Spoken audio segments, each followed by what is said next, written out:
La ilaha illallah Muhammadun Rasulullah alaihi salatullah wa alihi wal ahibbah. Dan hadirin maka Allah sudah memberikan ancaman. Pertama memberikan dorongan, kalau kita ikut Nabi kita Muhammad SAW, maka kata Rasulullah, la yu'minu ahadukum hatta yakuna hawahu taba'an lima jitu bi. Tidak beriman atau tidak sempurna iman seseorang kamu kecuali dia menjadikan hawa nafsunya. Maksud nafsu ingin makan, nafsu ingin minum, nafsu ingin bergaul dengan istri, nafsu ingin masuk rumah, nafsu ingin naik kendaraan. Itu kita itu tidak dikatakan beriman kecuali kita melampiaskan semua keinginan tadi ikut cara Nabi kita Muhammad sallallahu alaihi wasallam. Kemudian Allah memberikan ancaman hadirin. Kalau kita tinggalkan cara hidup Nabi ini, kan kita hanya mengartikan dengan itu kan sunnah, dikerjakan berpahala, tinggalkan tidak berdosa. Itu definisi fikih, Pak. Kalau sunnah menurut yang Allah firmankan dalam Al-Quran, Qul in kuntum tuhibbunallah fattabi'uni. Katakan wahai kekasihku Muhammad SAW pada umatmu, wahai umatku, kalau kalian betul-betul cinta Allah, ikuti aku, ikuti Rasulullah SAW.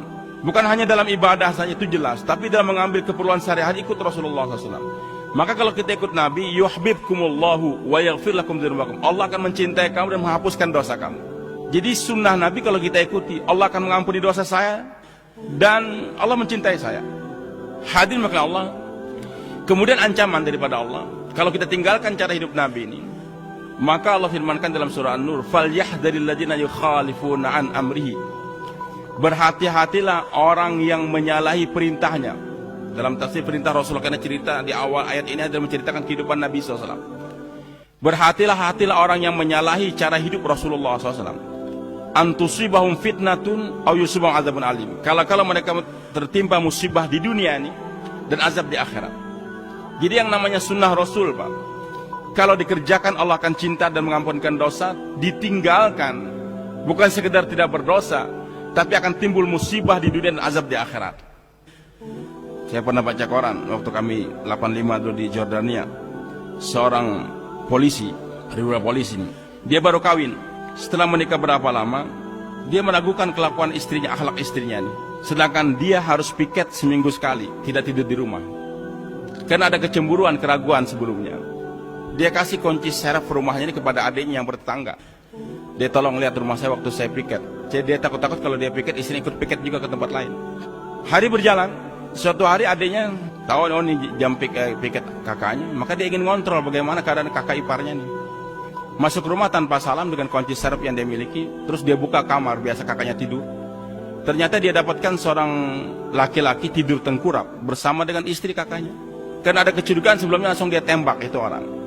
Mendengar tembakan, istrinya kaget, istri kakaknya bangun, ternyata sudah kena tembak sampingan. Maka dia teriak, itu kakak kamu sendiri, hada aku, ini saudara kamu. Dibalik ternyata betul kakaknya sendiri, bukan orang lain. Sakit, nggak bisa masuk kantor, meninggal dunia. Dan itu menyesal, dia bunuh kakaknya, akhirnya dia bunuh diri. Dan ini kejadian betul terjadi pada Jordania. Ini perempuan teriak-teriak sampai gila. Ayahnya datang, dua sudah meninggal dunia, yang satu gila. Nah, ada ulama Syekh Al-Burdani dari Jordan waktu itu bilang sama saya, mengomentari isi koran tersebut. Dia katakan, Lutfi, kenapa terjadi hal yang demikian? Masalahnya simpel saja.